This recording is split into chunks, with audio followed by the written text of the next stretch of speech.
Welcome back, listeners. As always, I'm Sam, and with me is my co-host, Lindsay. And this is the Back to Backlog podcast. Yeah.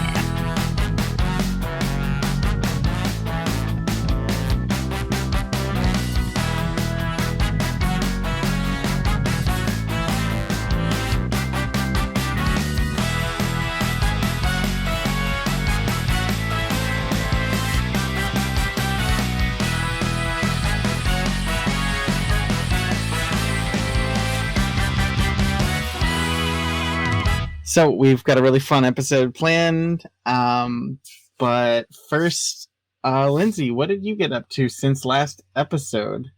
Oh, I didn't tell you, did I? I made the somewhat questionable life choice of starting to play Genshin Impact. Oh no, you did not tell me. You were waiting so that you wouldn't get the judgment. I'm still gonna get the judgment. So it's funny because I have a couple of friends that play it, and I was talking to them. Well, I was talking to a friend about it, and talking to them about a different friend, forgetting they knew each other and they actually played together. But she was like telling me how to do it, where you don't have to spend a bunch of money and you can just basically live off of the because they do actually do a fair amount of like in-game stuff that you get. Yeah. And I like it because it's very open world, and it feels, because you control four characters at a time, and you can swap between them and all of their abilities, and they all have different elemental abilities. So it's a lot of fun, and I've been enjoying myself and ignoring all the judgment. So it's like an action MMO. It's I think of it's honestly like multiplayer Breath of the Wild is, I think, the best thing I can. I have to give Genshin this. All of the character designs are so pretty. They're so good. How could you? So pretty. Yeah, they're so good. I love them. Every time I see a cosplayer, I'm like, damn, that's a freaking gorgeous outfit. Where the hell is a Genshin? Okay, And the cosplay, I think, is more accessible than like League of Legend or something like that. Which there's some really awesome League of Legend cosplays out there. I think you have to probably sell your soul to the devil to be able to put them together. Yeah, I mean, the thing with League of Legends is that those character designs are meant to be read from a distance, so they're a little bit more bombastic. And the Genshin ones are meant to be looked at up closer, far more detail-oriented. Oh, they're very detailed. So I can see why that would make a huge difference in the cosplay possibilities. Okay, so you've been Genshin impacting over here. Yes.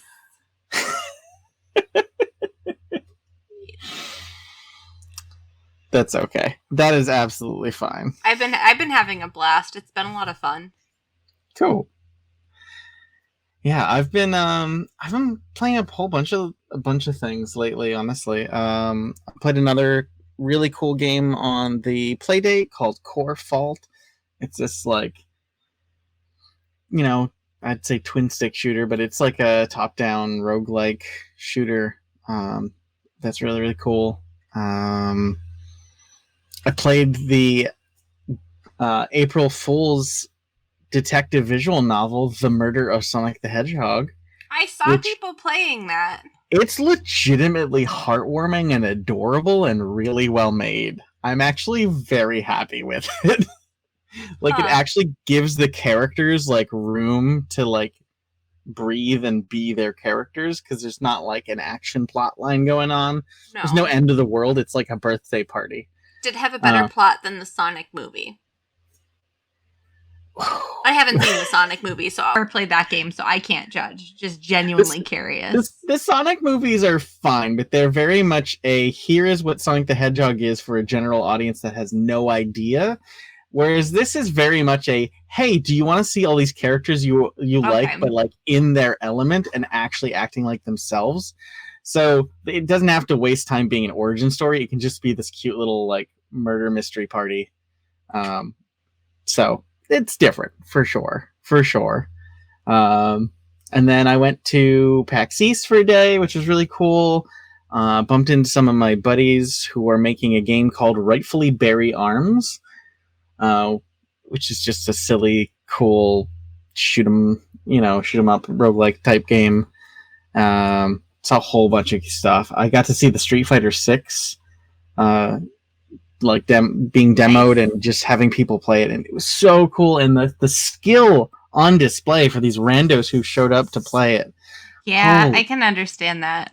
Yep. dang, was awesome. Like I really liked, just like all the effects, like when you'd get punched really hard, like there'd just be like the splatter of like spray paint or chalk or whatever behind you. Like it's a gorgeous game. It looks really cool. I'm excited. Hadouken. I'm excited. Exactly. Good. I played a really cool visual novel it's disturbing and beautiful and really, really well written. The art's great. It's called Bad Faith. That was intense. And then speaking of intense, I played and finished the Resident Evil 4 remake, and my gosh, Oh yeah. good.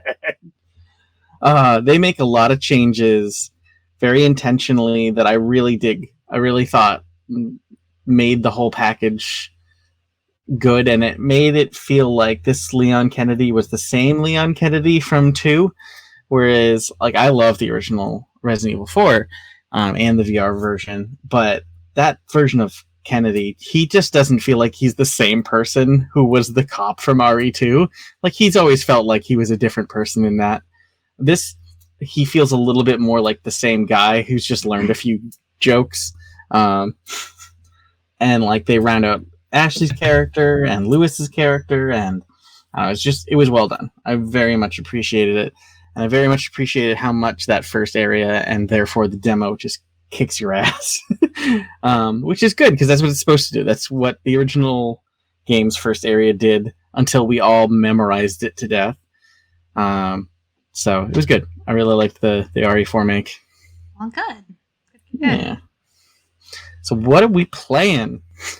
So today's episode, as we all know, the Harry Potter, or I guess the Hogwarts Legacy game came out, and as we also all know, she who must not be named is an awful transphobe. Mm-hmm. And the game is full of horrible anti-Semitic stereotypes. Yeah, so, there's a lot of issues with it. Screw all of that. Yeah, and obviously here we don't jive with that. So today's episode is a lot of these games are from the Trans Witches or Witches bundle that you could get from itch.io. It's not running anymore, but you can still get like the individual games.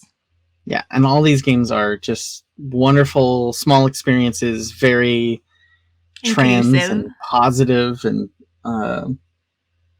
they're just great. Yeah, I mean, just very like gender and sex positive in general. Mm-hmm.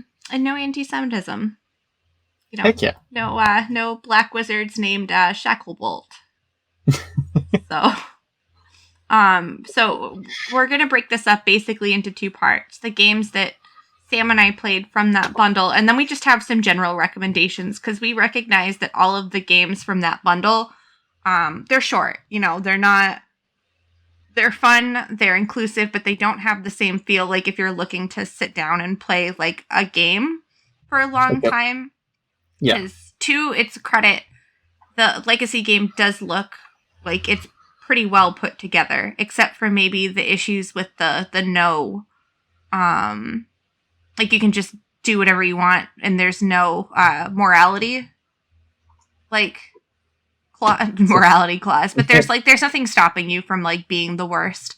Unlike other games where, you know, if you do bad things, like there's some sort of like consequence or like a different path. Like you can't go to certain areas or do certain things.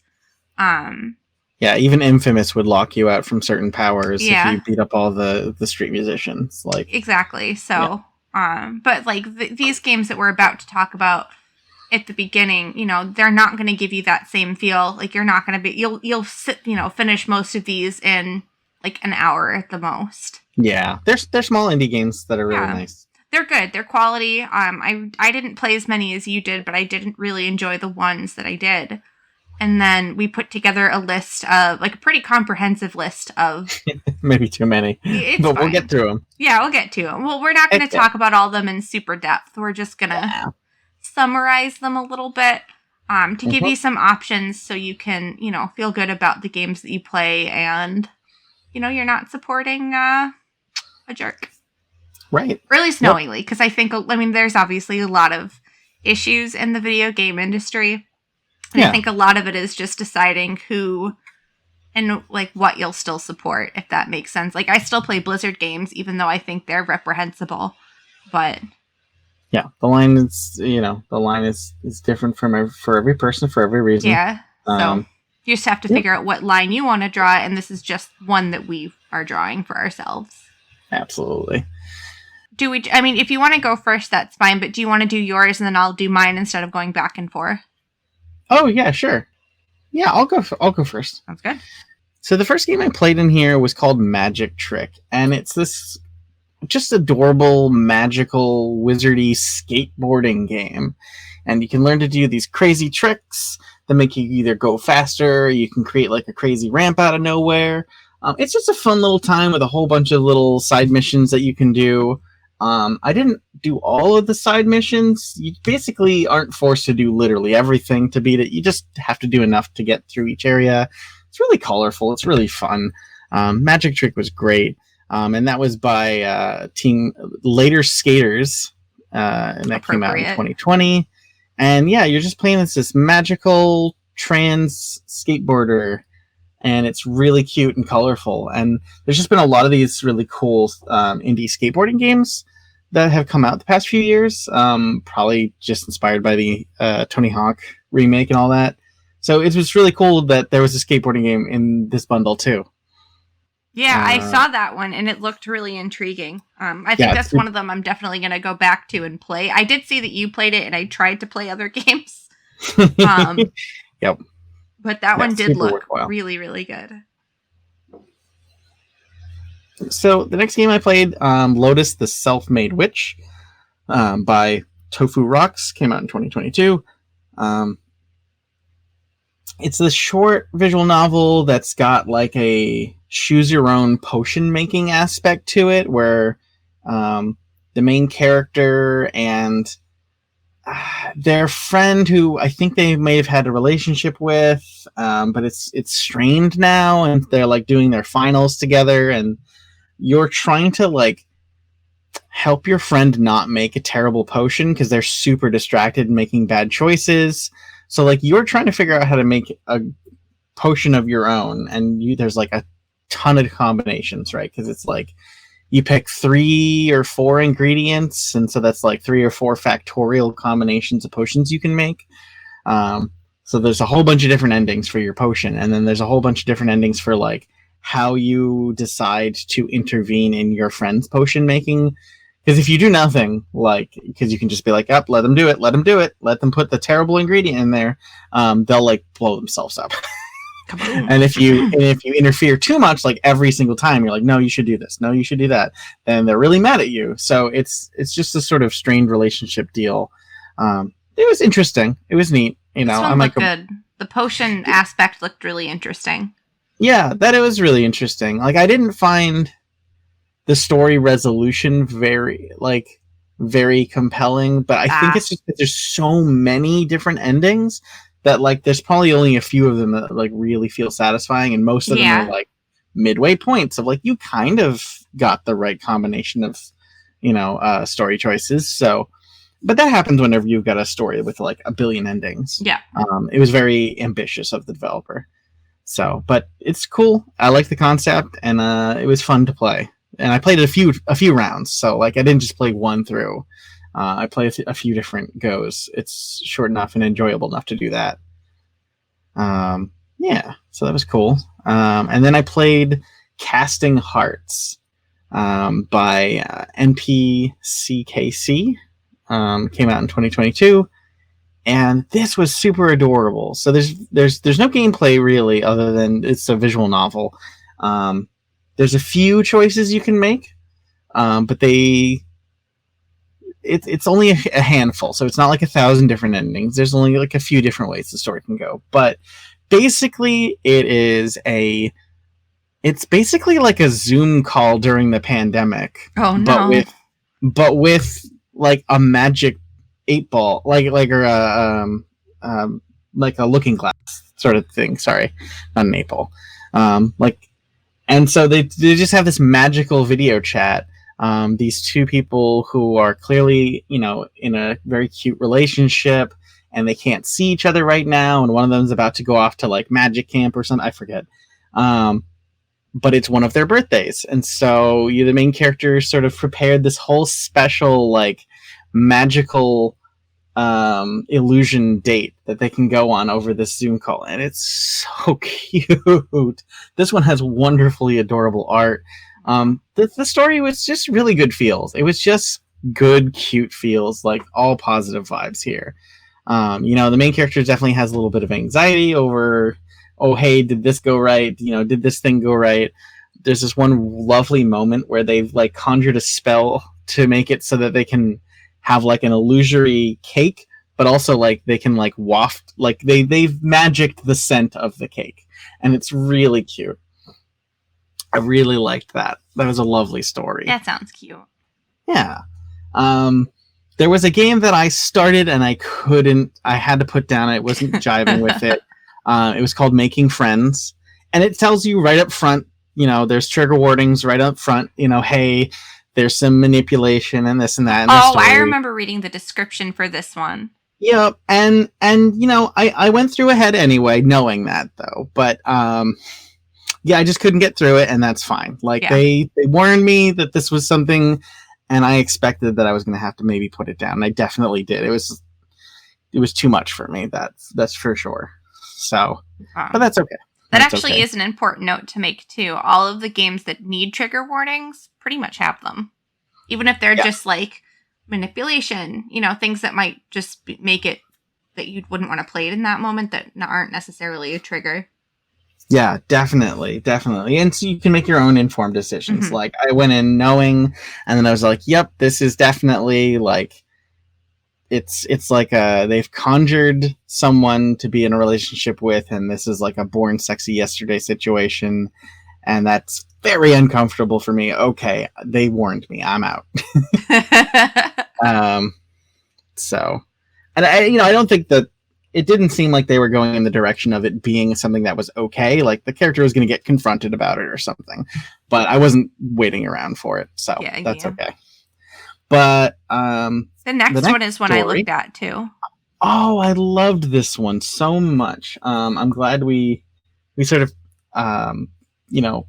delayed recording this episode a little bit, and so I spent the time fitting in a few more games from the bundle, and I'm so glad I dug into this game. It was really, really cute. It's called What's Wrong with the Girl's Staircase by Screensaver Studios, and then they featured the artwork of Sid, Sidhe. I don't know if I'm pronouncing that right. And it came out this year, 2023. And it was a lovely, adorable little story. Definitely, visual novel. No choices in this one. Just a straight up visual novel. The things that I noticed immediately were like the mouse cursor when you get in the game is this little like trans flag with magical sparkles. Which is really cute. And the story starts off very tongue-in-cheek, like in a legally distinct magical school. Yes, very appropriate for this episode. A legally distinct magic school.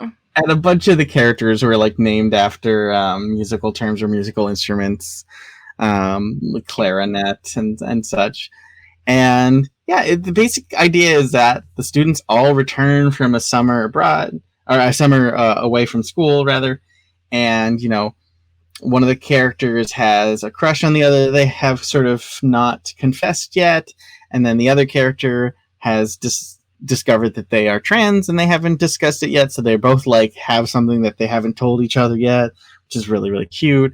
And then the boys go up to their dorm, and then the girls try to go up the staircase to their dorms, and the staircases are enchanted such that if there's a boy on the stairs, it turns into a slide and they all get rejected.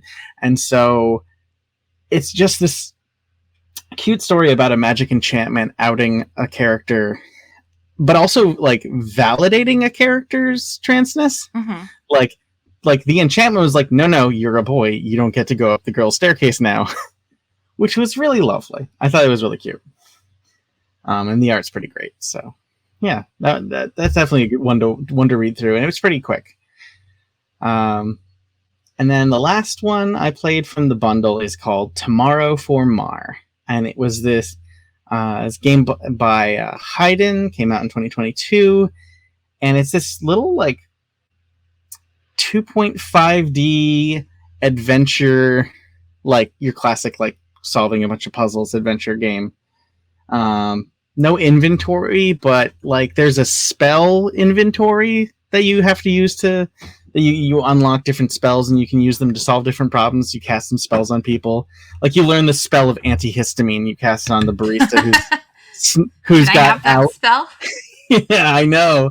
You cast it on the barista who's got sniffles, and then they let you know about the sort of the mouse or whatever they got the sniffles from, and you're going around trying to grab ingredients for your potion that you have to make for your magic finals, and because you're in the like magic major, and then your friend who you've had a crush on the whole time you've been at school, who's in like the like knights and weaponry major, is like their final is that they have to protect someone from harm for 24 hours or something like that, right? So they get assigned to you, and it's like the characters are blushing at each other because they both definitely like each other. Some sort of like an unconfessed cute little crush thing going on.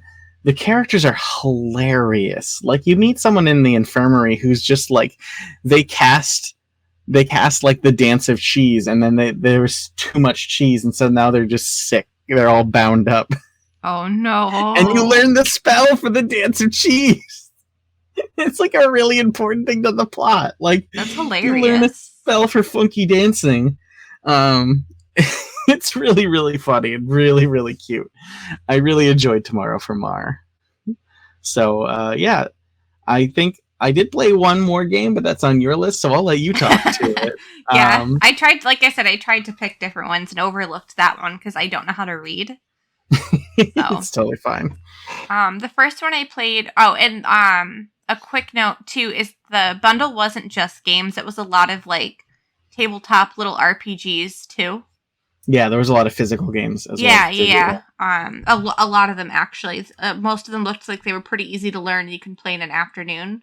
So like I said, the bundle's not available anymore, but I think you can still see what was individually there if you want to support some, LGBT creators and spread some love. So the first game I played was Which Was Lost and Has Been Found. This one was about you're a witch running a tavern. You're living your best life. You've started to make some friends. Like you're essentially starting your whole life over. Your bitch ass mom shows up, and which part of the trigger warning for this is that triggers a panic attack, and then like your friends who are your customers, who originally just start out as customers, you start getting protective over you. You're all friends. They help you through it. Potential romances or romance singular. And it is one that you can like choose. I don't know if the different choices have different outcomes. But you can definitely like choose your own dialogue, and it will change some of the dialogue options at least. And it was good. This one was by Drazillion, and it was published in 2021. I really liked the story. I thought it was really immersive, even though it was just really simple. I didn't like the art that much. I thought it was kind of simple, still better than anything I could do. It just wasn't my favorite art style. But yeah, that's fair. It just felt a little flat for especially like how pretty well the story was written, to be honest. This one actually was just text. This one didn't have music. A few of the other ones that were like text-based visual novels did have music. This one didn't. Oh yeah, I think all of mine had music in it. So this one didn't, and the last one I played did not. The two sandwiched in the middle did. But yeah, I definitely recommend this one. It's good. Nice. The second one I played is Autumn Wish, and it's a pilot episode. And I'm really excited for more of this to come out. It's by Violet Fairy. Came out in 2021. You are a little witch lady, who is meeting your friend who you guys have feelings for each other, but you haven't confessed. The other person is a trans girl, but she hasn't come out to anybody but you and her mother. So it's a big deal because she's wearing a dress out in public for the first time, and they go on a little friend date, and then they get ambushed by little gloppy dudes. I don't remember what they were called. Yeah, I remember. I think there was just negative energy monsters. And you could actually fight them. You could cast spells and fight them. That took a little bit of getting used to. Yeah, it was like a grid that you had to draw. Yeah, and there wasn't much room for error. Well, yeah, there wasn't much here's what you do to do it. It took me a few minutes to figure out, but I did, and I got used to it, and it was honestly, once I got used to it, it was pretty fun. Yeah, I think it was it reminded me a little bit of the early Harry Potter games where you had to trace a spell, except it seemed like that would be way easier to sort of click the right squares in a grid as opposed to those old games of tracing within the lines. Yeah, right. Yeah, I was really interesting. And the story was really cute. It was really, really quick. But there are supposed to be more episodes coming out. They leave it at a point where the story isn't resolved. It's just the beginning of the story. So there'll be more of this one. The next one I played, I didn't finish this one, but I'm going to go back and finish it because it was really, really intriguing. It was called Nameless, The Departed Cycle. You're a father traipsing into the woods who's traveled a long way to a specific woods to find a cure for their son who was bit by, I think, a spider. And you're meeting this being in the woods. You're not sure if they're good or bad or what's going on. So I don't know how it concludes yet, but it's really interesting, and it's really, the story from what I played is really good. Very immersive. The way that it's set up is really cohesive, I guess is the best word for it. Nice. Yeah, it was a really interesting story. It's intriguing, I guess. I want to know how it ends. I want to know who the Nameless dude is and why they all ended up there. So I'm really interested to know what happened. So this one I definitely recommend. This one does have music too, music and sound, as did Autumn Wish. So I think just having that little piece of extra. And I realize adding music to a video game is a huge extra feat, but I think especially in this case, it really adds something to the story. Yeah. And I think a lot of these are games that were made for a game jam or competition of some sort. So they are often made in a short amount of time. Yeah, they were a challenge game or made for something specific with specific parameters. So... But that doesn't mean they can't go back and update them eventually, too. So. Oh, yeah, absolutely. I just know that Autumn Wish specifically, they said that there would be more. The last one I played was Wizard School Woes. This was another visual novel by Jane Tildor in 2021. This was definitely one of the ones that was made for a some sort of, I don't know if it was a challenge or competition. It's super quick, but it's the text that you choose. It has different outcomes. I only played through it once and came to one outcome, but I know that there's more. So basically your neighbor's making a bunch of noise. You're like, what's going on? They're like, hey, I'm a wizard who's trying to study for my final. I have to do this big thing.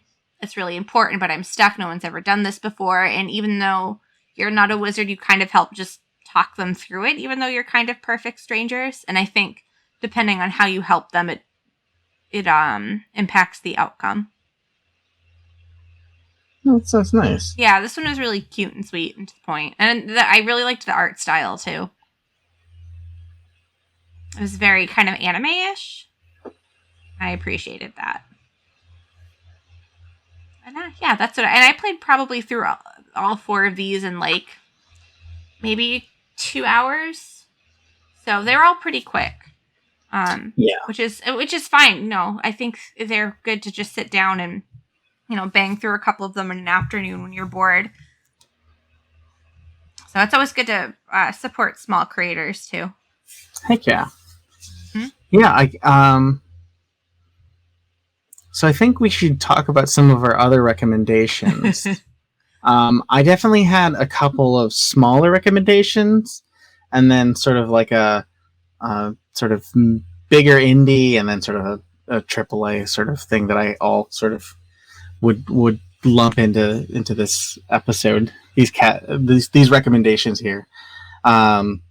There was a sort of a Twine game, so visual novel, but like more like a choose your own interactive fiction, not no artwork.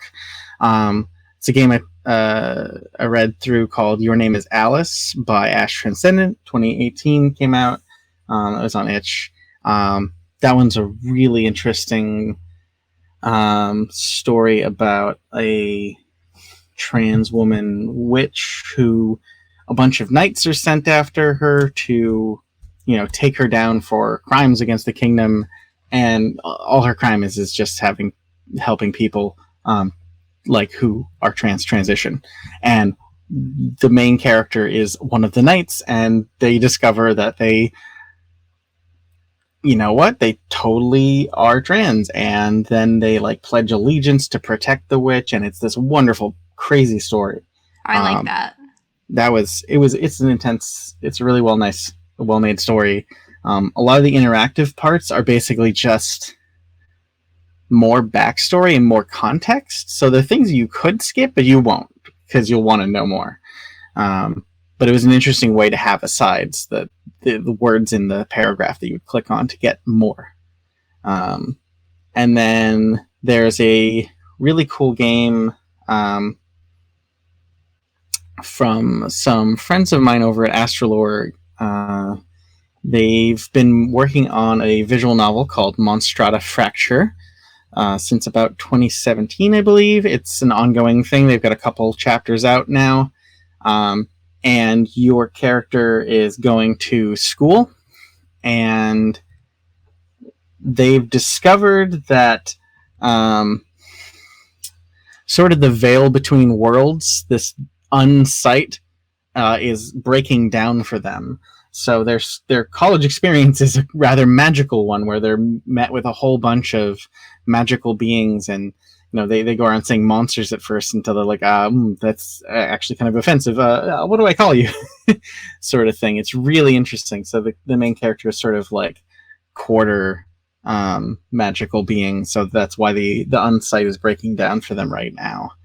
And so they just have to navigate this new world as like the rarity, the weird human in the middle of this school full of just interesting magical people. And it's definitely like a lot of these stories were very your classic visual novel of telling you a single story. This is very much a dating sim, and it's really lovely. Like you're very much going on dates with these people, and it's really cool. I think one of my favorites is Decca, who's like this adorable, like it's just a skeleton. It's just like a walking, living skeleton, but it like blushes. It's adorable. And like there's like this bird feathered like bad boy jerk sort of thing character. There's like a doll, like a living actual doll who's got like their own whole thing with like their rights as a sentient being are kind of like limited because they're a constructed creature, right? So they have less rights because they were made magically. There's a lot of interesting things going on here. The world is really well crafted. Like the world building is fascinating. So I really can't wait to see more from them. I really can't wait to see more. I know that there's another chapter that's been cooking for a while. So I'll be on the lookout constantly, but it's a really wonderful wonderful game. It sounds adorable. Yeah. Yeah. So, what are some of the ones that you've sort of dug into or would recommend people? So I went a little overboard, but some of these also came from like recommendations that like I had given other people previously. Like I'd made a couple of social media posts on my own pages about like, hey, don't play this because it sucks, and your trans friends will see this, and it's not gonna make them feel too good, so don't do that. But like I didn't want to just say don't play this without giving like some other recommendations. So, the first one is Fire Emblem Three Houses. This is actually the one that I know the least about, but that I want to play the most. It came out in 2019. It's available for the Nintendo Switch by Toei Tecmo Games. I know it's a new installation in the Fire Emblem series. I guess it's a little bit different than. Yeah, this was a big deal when this came out. Yeah. So I guess it's set up differently. Yeah. So I just haven't picked it up because it's still like $60. Yeah. So that one I haven't, but it is on the top of my list. It's first for a reason because it's the one I want to play the most. Nice. The other one that I'm interested in is Spellcaster University by Sneaky Yak Studio. It came out in 2021. Basically, you are a headmaster of like a wizarding witch school, and you're building the school up. Nice. So it's like I think like a management game and like a little witchy building game. Like simulator kind of strategy game. And then the following games are all witchy farming simulators. So I'm just lumping them all together. I haven't played all of them, but I do want to play. There's a few that I want to play the most, which I'll go back to. There's Witchbrook, Little Witch in the Woods, which I think is coming up. Those you can get on Steam. Potion Permit I know is available on the Switch and Steam. Fantasy Life is a 3DS game. I think I meant to put that in a different category. That one's not really a farming simulator. That's like a job simulator. I guess it does have some farming, but that's a 3DS game. Fae Farm, which that's just fun to say. Fae Farm, yeah, that one's coming out soon. And those are all life or mostly farming simulators. Nice. Yeah. Yeah, I played a very witchy game. It's called Harmony's Odyssey by Mythic Owl. Came out in 2022. It's just like one of those like puzzle, like, I don't know. They give you a scene that's broken up into pieces, and you have to just swap pieces around until you get it. But they give you so many other little mechanics. It was a really cool puzzle game. At first I thought it was part of the bundle, and then I realized no, I had just picked it up separately, randomly. There's just this magical, witch who's chasing after her cat who's messing everything up, and she gets. I feel that. So she gets into a scene, and the cat is wreaking havoc, or about to get in trouble, or about to get captured, and so she just like tears apart the world, and the world gets like cut up into bits and arranged, and then you have to rearrange it back into place. It was a fun game. It was really cool. I really dug it. And then sort of the last game I played in the vein of fantasy stuff. This is more if you're looking for like that sort of bigger AAA kind of game. I finally got around to playing Castlevania Lords of Shadow, which I was so happy to actually start playing. I picked it up on the Steam Deck instead of digging the PS3 out. Which the Steam Deck is one of the best ways to play this game because it really looks better at lower resolutions, but it's quite a looker on the deck. But yeah, it's by Kojima Productions, and they partnered with a company called Mercury Stream. Came out 2013. The thing I was shocked most about is like one of the main characters, who is the narrator, is Patrick Stewart. I think I knew that. I think I remember that when it came out. But it sort of reimagines Castlevania. I think it's a complete like reboot. It reimagines like this elder Belmont, like this origin of the bloodline Belmont character is this like Scottish knight who's pledged his allegiance to this order, but he's going to, his wife dies and he's trying to bring his wife back from the dead. Very common story. But the gameplay was very much like an old school God of War. Just hacking and slashing your way across tons of werewolves and other undead creatures, and there's a lot of really cool climbing and platforming, sort of that Tomb Raider, Uncharted style, and like the classic Castlevania like chain whip is like definitely a part of your traversal toolkit. So like while you're climbing, you can grapple onto something and sort of climb down, or while you're just running across a landscape, you might have to like whip your way across a gap. That felt really good. So the whole game is pretty nice. It's pretty fun and quick, and I'm like barely into it. It's got this nice storybook feel to it. It's got this nice progression of unlocking abilities as you go. Like, it's a fun fantasy action game. So if you wanted something AAA and actiony, man, this is pretty. You can't go wrong with Castlevania in general. And I really liked Lords of Shadow so far. I was working at GameStop when this one came out, and it got really like people liked it a lot. I have yet to play it. I bought it. I think probably the last Steam sale that you bought. You bought it. Yeah, but I haven't played it. I bought it because it was like $5. I'm like, I'll definitely play this. Or maybe. Mm-hmm. Yeah, I definitely recommend it. Cool. The next one I've talked about before, the Pokemon Legends Arceus game. I'm adding this one, Game Freak 2022, one of my favorite games of last year. I'm adding this one just because it is open world. You really have that like feel of exploration that I really appreciate. And I think if you're looking for like another AAA, this one's only for the Switch, or if you have a modded Steam Deck, or if you know what to do, which I don't. I have a Switch. But yeah, I can't recommend this game enough. I know I gushed over it when it first came out, and it's so good. They just completely took the Pokemon series and reimagined it. Well, it's nice to hear that this game still holds sway over you. That means it's really good. I loved it. Good. I loved it. The next game is called Kenna Bridge of Spirits by Ember Lab. Came out in 2021. This one's an action adventure game.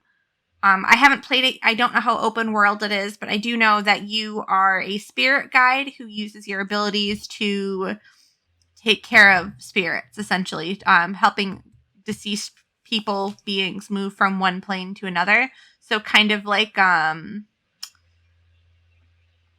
was that game that broke my heart? Spiritfarer. Yeah, it's different than Spiritfarer because it looks a little more like, Yeah, from what I've heard, the gameplay looks a little bit like a Pikmin-esque type of thing, where you're commanding a bunch of little creatures to do puzzle tasks and stuff. And I know it was like, this was a studio who was going to make an animated film, and then they were like, what if we just made it a game instead? Which is why the characters, like, they look so pretty. Like, everything in the game looks so pretty. Yeah, this one's definitely on my list to play. It looks really good. Yeah, same. You've played this next one more than I have. I know we've talked about it briefly. Do you want to give a brief explanation? Brief. I'll try to be brief. Yeah. Fable is a fantastic, brilliant, coming of age story set in a giant open world where you can climb and explore every nook and cranny, and there's a ton of wonderful NPCs that you'll meet along the way. And your character is just trying to figure out what do they want to do for the rest of their life, what job do they want to take on. So they'll do odd jobs across the whole world, and they'll get little badges that they can trade in for the mask of that job. And at the very end of the game, you can choose one of the jobs, and you can sort of do that right away or wait until you've experienced everything.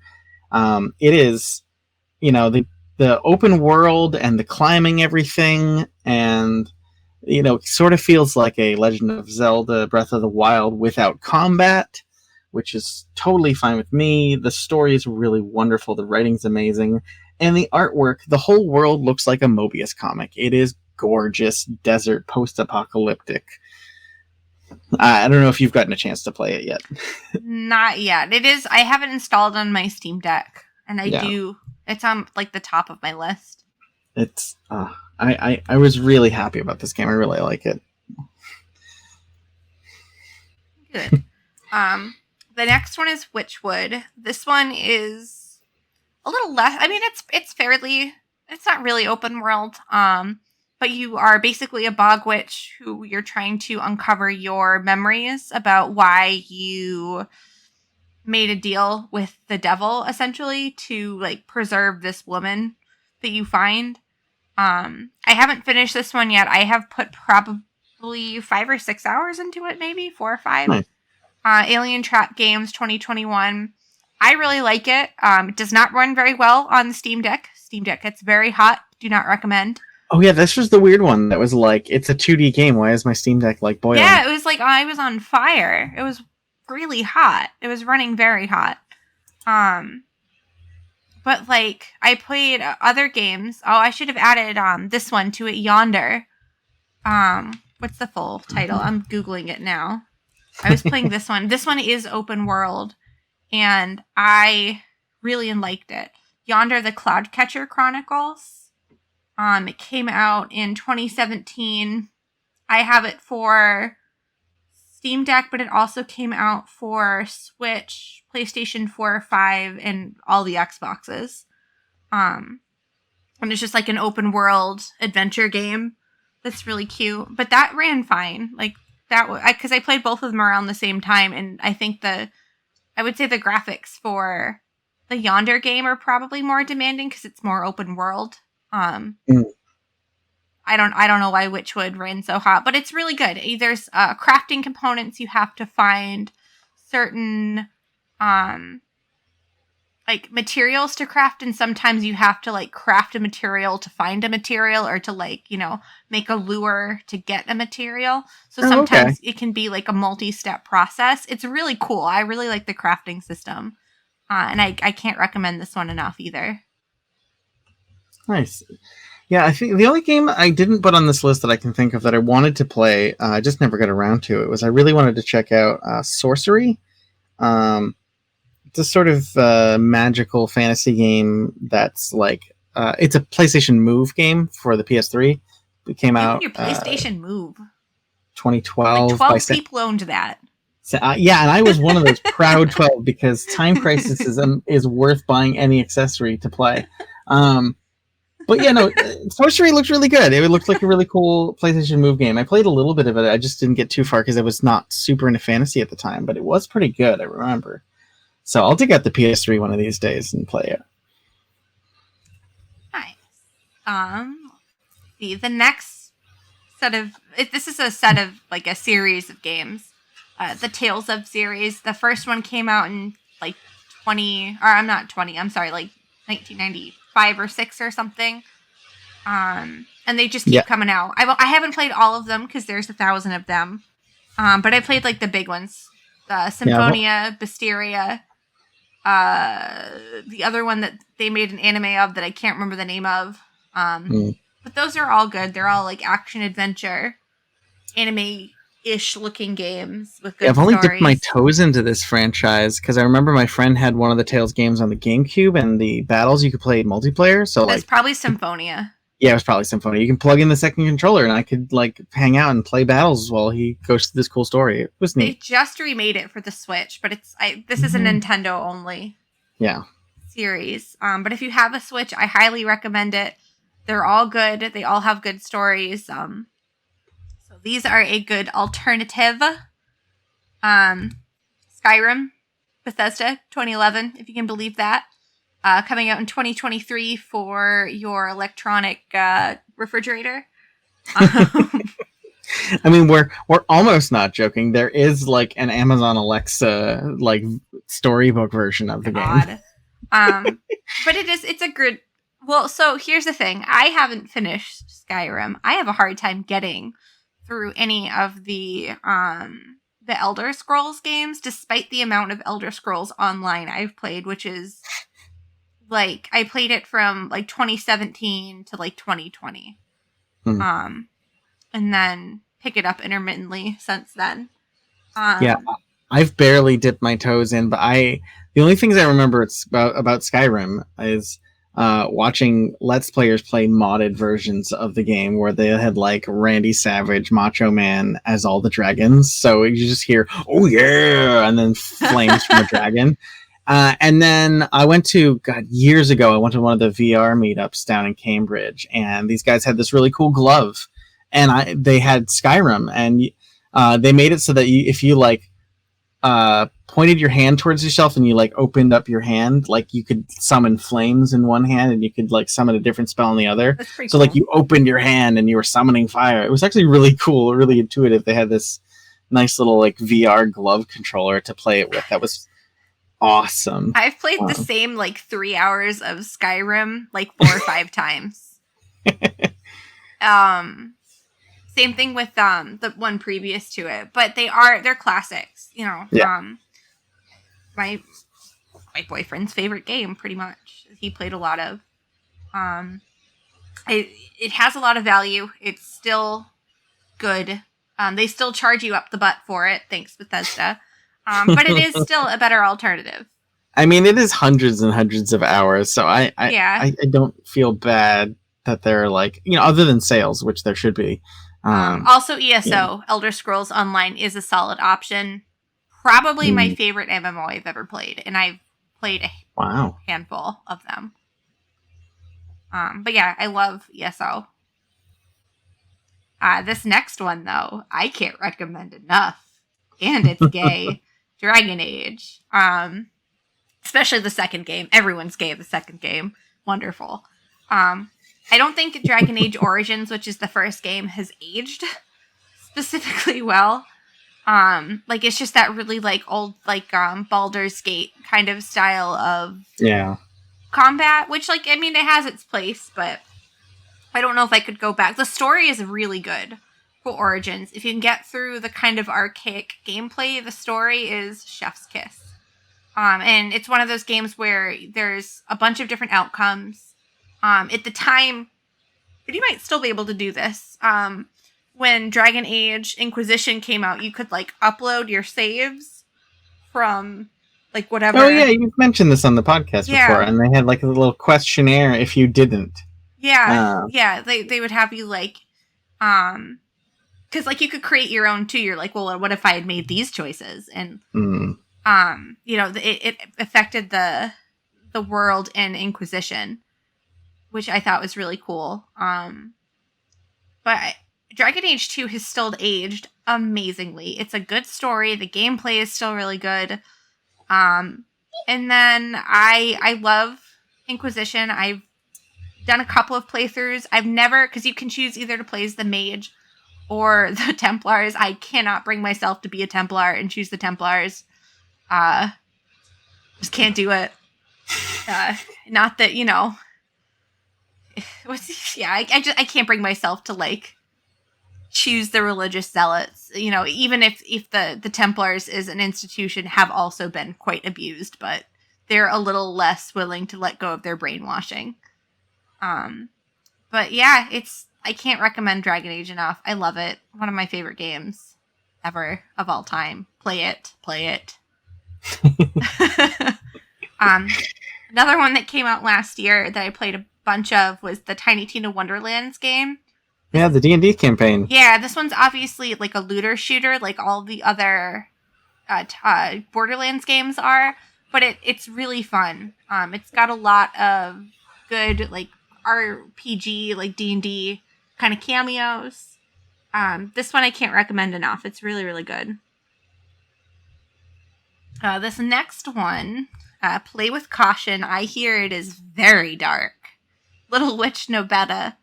It came out in 2019 by Papua Games. And I don't know much about this one other than it is dark. Even though it's got this cute little anime witch, on the front, I hear it's like as dark as Dark Souls, and difficult too. So it's kind of like a shooter more than it is like a sword game. So, but this is definitely one that I have on my list. I'm hoping it goes on sale because it's on the pricier side. I don't think it's a full $60, but I'm picking up the new Breath of the Wild game, which is where my AAA money is going to. Oh, you mean Tears of the Kingdom? Yeah. Yeah. Which we'll get to in a second. But yeah, so Little Witch Nebetta, and I don't know too much about this one when I Googled, because some of it's too, as I Googled like alternatives to Hogwarts Legacy. And so a few of these did come from that. And this is one I'd heard of previously. But you're a witch girl, you shoot things, it's super dark, so... It's got this like CG anime look with some interesting lighting, and it's got the shooting stuff kind of reminds me of like Nier Automata a little bit, where it's like a little bit schmuppy, but I haven't played Nier 3D. So, good game. Good game. Yeah, it's on my list, my ever-growing, never-ending list. On the backlog. All right, we're down to the last two. The Atelier series, we've talked about this before. Open world, combat crafting. Anime-ish JRPG, where you are learning to be... oh god, what are you learning to be? An atelier, a shopkeeper. Yeah. Right? Generally. Yeah, but you're also, like, there's another word for it that they use in the game that just, like, completely... Oh, okay. Like, just complete alchemist? Is that right? Oh, okay. Sure. You make things. If you're crafting magical items, then you're an alchemist, for sure. Yeah, in some of the games, you're already running the shop. Some of them you're not.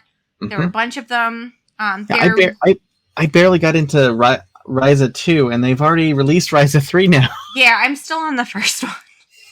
They're so long, but it will keep your attention. And you're not supporting a turf. Always good. You just gotta drive that point in. Mostly I'm so angry by the whole thing, because I used to love Harry Potter, and obviously I don't anymore. Yeah. And like, I can't even enjoy it from like a distance, because it's it feels like a betrayal. And it's just, thank goodness. Too. Yeah, go ahead. Oh, I was just gonna thank goodness for people like Daniel Radcliffe, who like, man, he's being the best ally. He's doing all these wonderful things. Emma Watson too. Yeah. I just saw like a trailer for the Trevor Project stuff with Daniel Radcliffe, which is wonderful. But yeah, Emma too, and like all of them, at least the young ones. So yeah. Good. But I mean, even like I read it again as an adult, or at least some of the books again as an adult, and just the magic is gone. Because I mean, I also have a degree in history, so I'm pretty aware of. Yeah, it taints it. It does taint it, especially when I have a pretty good grasp on, things that are used to put other demographics and other groups of people down, And so, yeah. So I'm betrayed. I'm angry. Don't spend your money on that. I can't tell you what to do, but, And then the last one is Breath of the Wild, and the new one, Tears of the Kingdom. Amazing. Probably some of my favorite games. I don't finish video games very easily, and I played through it once. My Switch died. I had to send it back, and it was right before the cloud was a thing, so none of my data saved, so I had to play it again. No. But I did. I played it again, and it's really good. And I love it. And I'm so excited for the next one. I have it pre-ordered. I'm buying it. I hate all the resellers that bought the collector's edition. I hope they step on Legos and choke on something. Because I couldn't get it. It was sold out so fast. And I'm devastated I couldn't get it. So maybe one of these days I'll check out Breath of the Wild. I'm not a Switch owner, and I don't know. In general, the open world part, I really do like a lot of Legend of Zelda games, a lot of the older ones. The open world, and especially the crafting parts. I think Breath of the Wild's my favorite Legend of Zelda game. It is for a lot of people. Yeah, I loved it. I also didn't have to worry about the I didn't have to worry about the weapons breaking because I own amiibos. So if I broke my weapon, nope, I gotta get another amiibo. One very cool thing about PAX East was right when you walk in the door, there's a giant like backdrop for Tears of the Kingdom and a life-size statue of Link with the like green arm right there to pose with. It was cool. But yeah, I'm very excited for that one. That comes out next month. So yeah. And I think that does our super list of games you should play other than Hogwarts Legacy. Yeah. Plenty of magic, plenty of trans joy, plenty of gay and magic. Inclusivity. And that's the way we like it. Yes. But yeah, so I hope you find something that you can play. These are all definitely good games. I know like I said, there's a few I'm going to check out myself that I added to the list but don't know much about. So I'm excited to jump into them eventually. Yeah, there's a couple on the list and in the bundle that I have yet to play that I am excited to. So yeah, some of those farming life simulators, Fae Farm and Potion Permit especially interest me. Nice. All right, thanks listeners for going on this wonderfully actually magical journey with us. Yeah, we really appreciate you for listening and listening to me rant a little bit. But we really appreciate your support.